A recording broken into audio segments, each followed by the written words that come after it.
Pai do Senhor, igreja! Amém! Glória a Deus, vamos para a aula de hoje?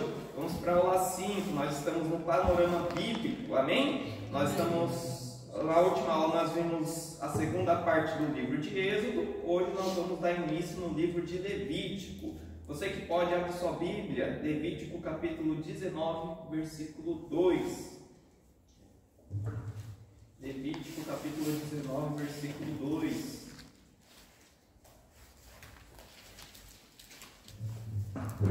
Nós vimos na aula passada a aliança, a construção do tabernáculo e que no último capítulo de Êxodo a presença de Deus desceu sobre o tabernáculo. Mas o que chama a atenção é que diz, que a presença de Deus encheu o tabernáculo de tal maneira que Moisés não pôde entrar. O livro de Levítico é sobre isso, sobre essa questão de existir a presença de Deus perto do povo, mas o povo não poder acessar a presença de Deus. O livro de Levítico responde essa questão, resolve esse problema, vamos dizer assim. Amém? Levítico capítulo 19, versículo 2 diz assim: fale a toda a congregação dos filhos de Israel e diga-lhes: sejam santos, porque eu, o Senhor, o Deus de vocês, sou santo. Amém? Amém. O título de Levítico, em hebraico, é Vaikra.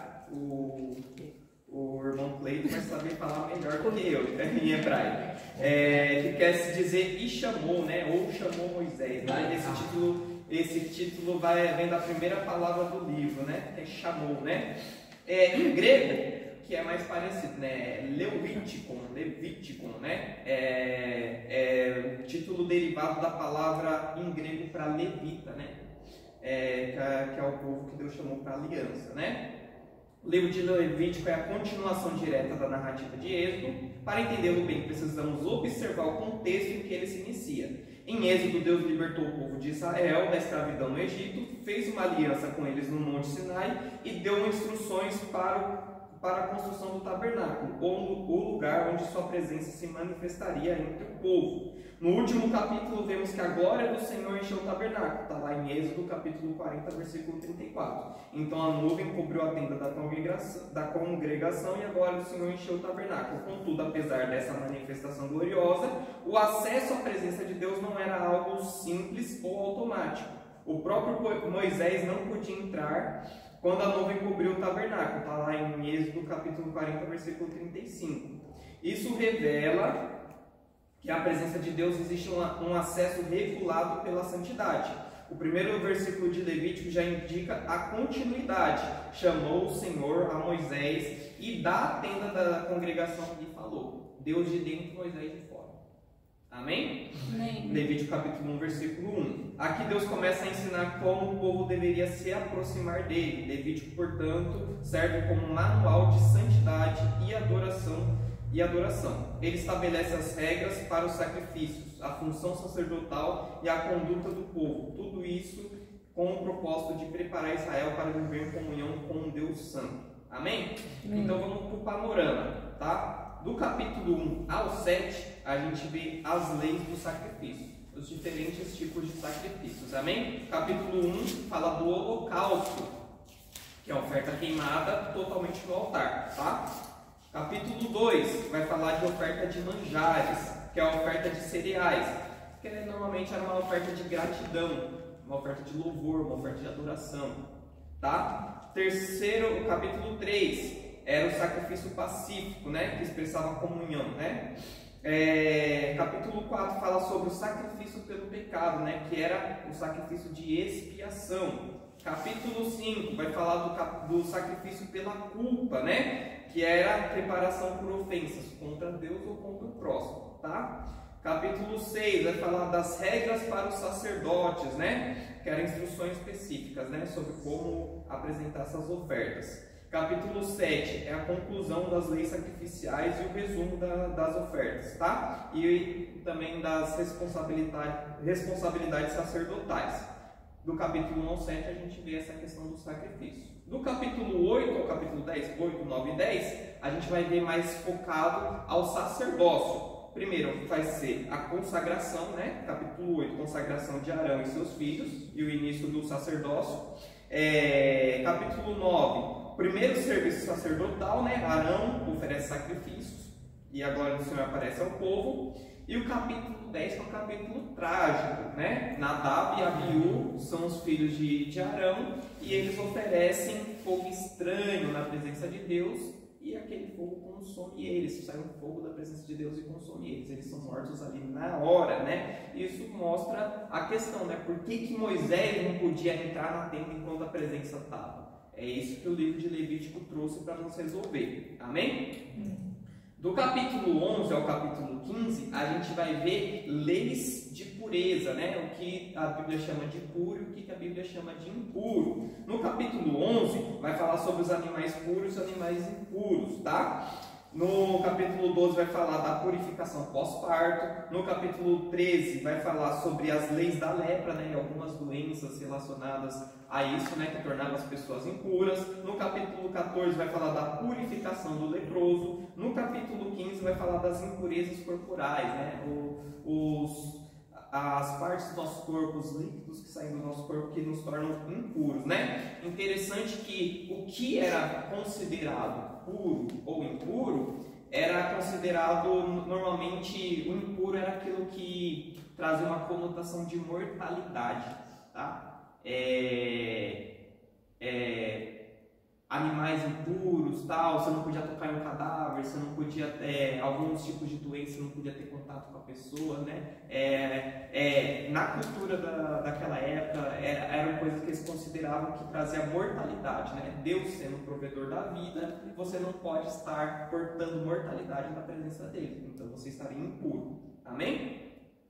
No capítulo 16, bem no meio do livro, a gente vê o dia da expiação, né? Como muitos chamam hoje de Yom Kippur, né? Que era a cerimônia anual para expiação dos pecados, né? Nossa, mas já não tinha a expiação dos pecados dia após dia? Tinha, mas essa daí era para caso houvesse pecados ocultos, caso houvesse pecados que ninguém descobriu, era uma expiação pelo povo todo, né? As celebrações dia após dia era para pecados individuais. Eu ia apresentava o meu sacrifício, né, ao sacerdote para perdão dos meus pecados, mas ali o dia da expiação era sobre a nação toda, amém? Aí fala do bode expiatório, fala do bode que era sacrificado e do outro que era, é muito bom esse texto, tá?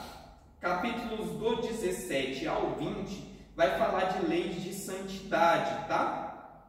E existe um paralelo, né, entre essa categoria da lei de santidade com a lei de pureza, né, dos que a gente viu do capítulo 11 ao 15, do capítulo 17 ao 20, a gente vai ver coisas bem parecidas, tá?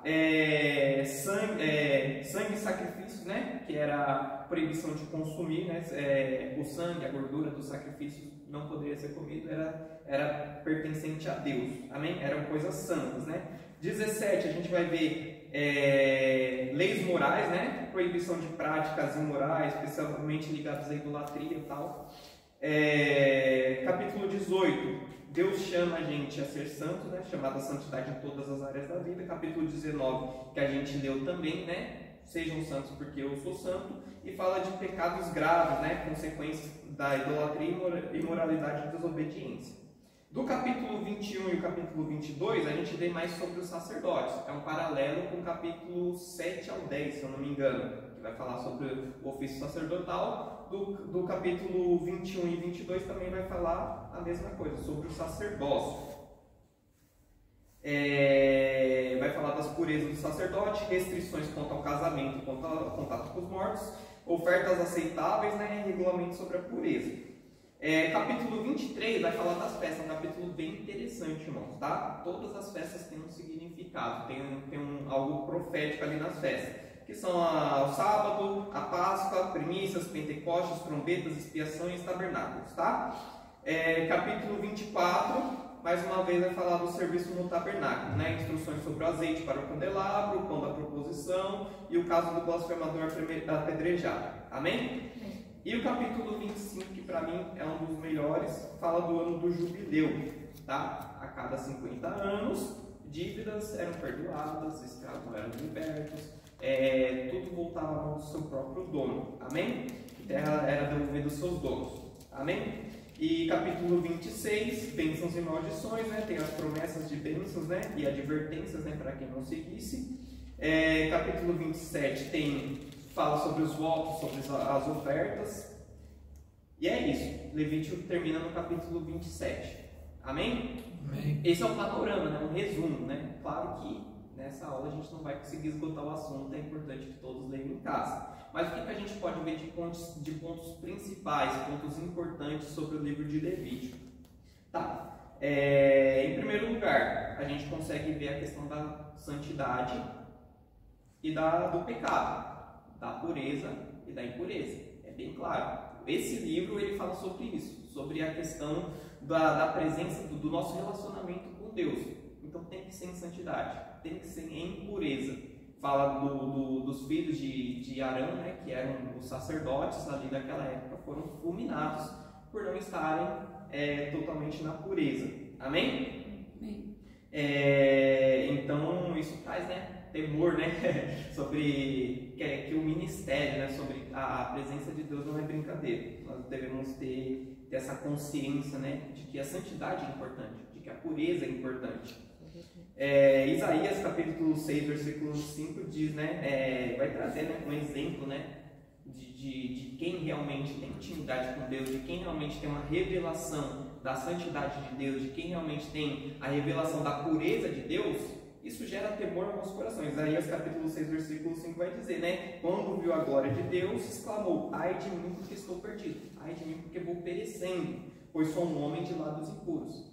Interessante que a pureza de Deus, a santidade de Deus, ela traz uma denúncia sobre as nossas impurezas, né? Isaías, quando ele viu o trono de Deus, quando ele viu aquela visão, ele falou: ai de mim, eu vou perecer, né? Temos vários exemplos na Bíblia de pessoas que tiveram uma revelação de Deus, um encontro com Deus, que tiveram um momento de intimidade com Deus, e isso gerou temor, porque a presença de Deus é grandiosa. Não é à toa que o povo, né, como nós vimos na aula anterior, o povo, quando Deus começou a aliança dele, ali no pé do Monte Sinai, e chamou eles, falou: eu me apresentarei no alto do monte, com raios, com trovões, com voz, e o povo falou: é terrível a presença de Deus. Então fale Moisés ao nosso lugar, suba Moisés, nós fiquemos aqui. Então a presença de Deus não é brincadeira. Então por isso que é necessária a santidade. Jesus vai falar, né? Sem santidade ninguém verá a Deus. Então é necessária a santidade. A gente pode ver vários outros exemplos, né? Gideão, né? Quando ele teve um encontro com um anjo do Senhor, né? Ele fala: ai de mim, Senhor Deus, porque vi o anjo do Senhor face a face. A gente vai ver os pais de Sansão, né, quando perceberam que era Deus que estava falando com eles, falaram: a gente vai morrer. Então Pedro, quando Jesus ele faz a pesca maravilhosa para eles, Pedro fala: faça-se de mim, porque eu sou um homem pecador. Então quando a gente vê a santidade, o poder de Deus, isso gera temor sobre nós. Isso tem que gerar, né, esse temor, amém? Além do amor, além da graça, além da bondade de Deus, pouco se prega sobre o temor de Deus, né? João, né, João vai falar, né, em Apocalipse capítulo 1, versículo 17, João que caminhou com Cristo, o apóstolo João caminhou com Cristo, ele vai falar: quando eu vi ele, eu caí como morto aos seus pés. Você vê como é que a presença de Deus ela é terrível, né? Então, por isso que Cristo teve que vir. Por isso que Cristo teve que vir. Para quê? Porque aqueles sacrifícios que eram apresentados no tabernáculo, que eram apresentados no altar, aqueles sacrifícios não eram eficazes. Então eles geravam uma expiação.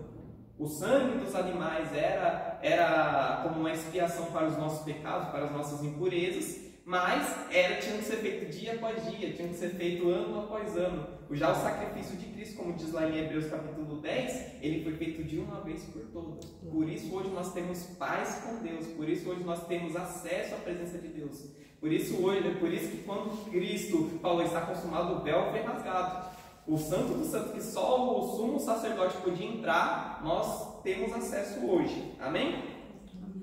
Esse é o primeiro ponto importante, né? O sacrifício, a necessidade de expiação, né? Levítico capítulo 17, versículo 11 vai dizer, né? Porque a vida da carne está no sangue. Eu vou tenho dado sobre o altar para fazer expiação sobre vossas almas. Sobre o sangue, tá? O sangue de animais, a vida de outros animais eram o que fazia a expiação sobre os nossos pecados, para podermos ter acesso à presença de Deus, né? Cada tipo de sacrifício prefigurava Cristo, né? Tem o holocausto, tem o sacrifício pelo pecado, tem o bode expiatório, né? Tem o dia da expiação, né? Então, como já foi dito em Hebreus capítulo 10, vemos que o sacrifício do dia da expiação precisava ser repetido todos os anos, né? Porque não era eficaz para remover pecados. Mas Cristo, no entanto, ofereceu um único sacrifício definitivo. Então a gente vê que era pelo sangue, né? O pecado, a iniquidade era perdoada, era expiada através do sangue. Amém? Não é só que a gente fala, é pelo sangue de Cristo que nós temos acesso. Quando Jesus ali morre na cruz pela gente, ali ele está fazendo o maior dos sacrifícios. Exatamente. Então, por isso que a gente não precisa fazer sacrifício hoje em dia, né? Pelos nossos pecados. E como Deus fala, né? Eram ineficazes. Tem momentos da Bíblia que ele fala, Salmo 51, os profetas vão falar, Jeremias, Isaías vão falar, eu não aceitarei mais sacrifício da sua mão. Eu não aceitarei, porque vocês sacrificam e continuam pecando. Aí no Salmo 51 vai falar, né, um coração quebrantado, esse Deus não rejeitará, mas o sacrifício das suas mãos, o sangue de bode, o sangue de carneiros, esse Deus já estava rejeitando. Porque quem tinha condições de sacrificar animais podia pecar. O próprio diálogo de Saul com Samuel. Obedecer do que sacrificar. Por acaso Deus precisa, né, de sacrifício? Por acaso Deus precisa de sangue? Não. Mas aquilo que Deus criou como um caminho para que o povo pudesse seguir em santidade, para poder acessar a presença dele, que está aqui em Levítico, está explicando, o povo corrompeu mais para frente. Então, por isso que teve que vir o sacrifício de Cristo, que de fato é o sacrifício eficaz. Amém? Vai falar, vamos lá. Existe a diferença entre pecado e impureza. O pecado era um ato, uma atitude que voluntariamente ou involuntariamente, na maioria das vezes voluntariamente, a pessoa comete, então tinha que ser feito o sacrifício, o sangue tinha que ser derramado para expiação. A impureza era relacionada a isso. Se você tiver contato com um animal impuro, com alguém que estava impuro, com uma doença e tal, com um cadáver, aí você tinha que se purificar. A purificação, ela era o quê? Se manter restrito por alguns dias. Algumas impurezas eram 7 dias, outros eram 15 dias, né, 2 semanas. E você tinha que se lavar. Era água. A água trazia essa purificação. Amém? Então, o que a gente aprende com isso, né? Cristo cumpriu tanto a expiação, derramando seu sangue na cruz, quanto a purificação. Não é à toa que a gente vê, né? A mulher do fluxo de sangue, ela era impura, mas ela tocou em Cristo, Cristo ficou impuro? Não, pelo contrário, ela ficou pura. Está lá em Mateus capítulo 8, quando Jesus desce do monte, né? Que ele fez o sermão do monte, tinha um leproso, então Jesus toca nele. Jesus ficou leproso? Não, o leproso ficou puro. Amém? Então, assim, Jesus, ele traz essa purificação. E nós vemos isso na cruz também. Quando diz lá, né, João capítulo 19, versículo 34, que o soldado, né, perfurou o lado de Jesus, vai dizer que saiu o quê? Sangue e água. Sangue que expia os pecados e a água que purifica. Amém, irmãos? Então, isso é bem importante a gente ver isso, tá? Em quarto lugar, a gente pode ver o ano do jubileu, tá? O ano do jubileu, ele traz uma conotação bem grande sobre a nova aliança, né? Levítico capítulo 25 vai falar sobre o ano do jubileu, né? Que escravos eram libertos, dívidas eram perdoadas e a terra voltava aos seus donos. Se eu vendia o meu terreno, ele voltava para mim. Se eu tinha uma dívida muito grande, aquela dívida era perdoada.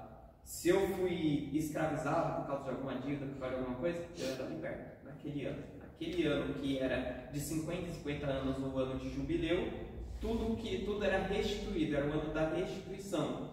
Cristo, ele cumpre essa profecia. Dizem, né, que um dos motivos do cativeiro do povo na Babilônia por 70 anos era porque o povo, desde que ele entrou na terra de Canaã, que virou a terra de Israel, nunca cumpriram nenhum ano do jubileu.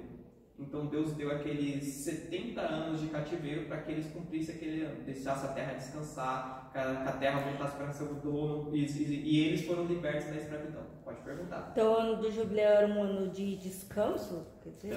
Também. Tinha uns anos sabáticos, se vocês lerem Levítico, vocês vão ver que tinha uns anos sabáticos a cada 7 anos, tinha um ano sabático, mas o ano de jubileu era o sábado dos sábados.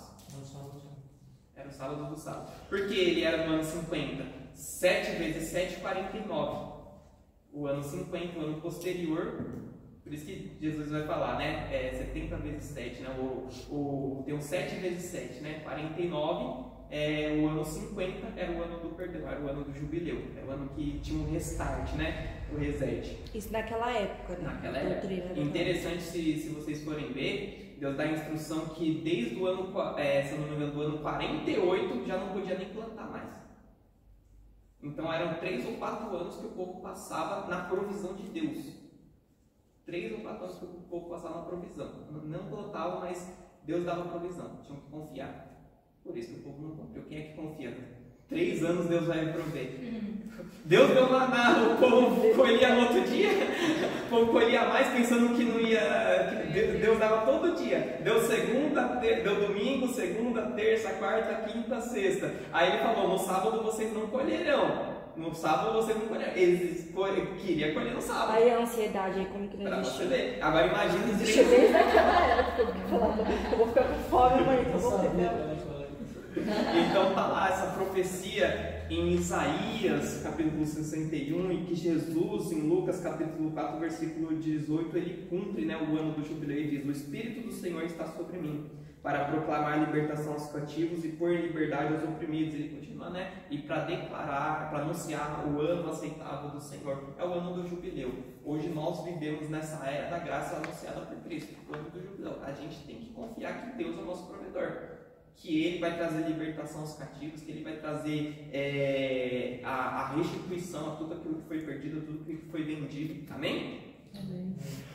Então, em João capítulo 8, né, falar também que Jesus ele traz, né, essa libertação, né, tanto do pecado, quanto da opressão, quanto das coisas mundanas. Assim como o jubileu marcava um novo começo, o dia do Senhor será um momento para a plena redenção. Também tem o dia do Senhor anunciado que será cumprido, né, na consumação dos séculos. Amém, irmãos? Amém. Concluindo, Levítico ensina que Deus exige santidade, tá? Tem a expiação, o pecado deve ser pago pelo sangue. Em segundo lugar, purificação e impureza deve ser removida e purificada. Sim. Em terceiro lugar, a libertação no jubileu. Amém? Cristo cumpriu tudo isso na cruz. Por isso que Jesus fala: eu não vim para revogar a lei, eu vim para cumpri-la. Para cumpri-la. Muita gente pega esse versículo e pensa: não, então não tem nem que ler o Antigo Testamento. Jesus revogou? Não, ele não veio para revogar, ele veio para cumprir. O Antigo Testamento ilustra e o Novo Testamento explica. Então tudo aquilo que eles faziam antes, que Estava por algum... Cristo. Entendeu? Já estava apontando. Quando Jesus veio e morreu na cruz por nós ali, ele cumpriu todas essas coisas. Então a gente não faz mais. Isso. Amém? Ele é o sacrifício perfeito, está lá em Hebreus 10:10. Ele nos purifica. Ele nos purifica pelo teu sangue, pela sua palavra. Ele nos liberta e dá um novo começo. Amém? Amém. Glória a Deus, essa é a aula de hoje. Então nós vemos, né, que